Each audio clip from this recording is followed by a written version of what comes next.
So yan, maririnig natin yung singaw niya, oh.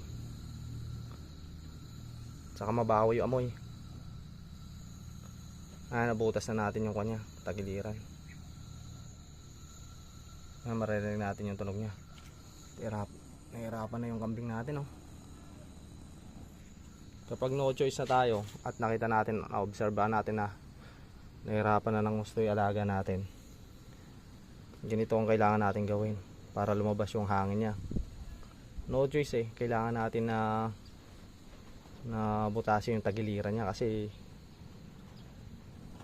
ito yung pwede niyang ikamatay kapag hindi niya nailabas to hangin na to. So to po methane kasi to, ito yung pinaka methane niya. Napakabaho nung kwan, methane, amoy siyang utot na nakaulog.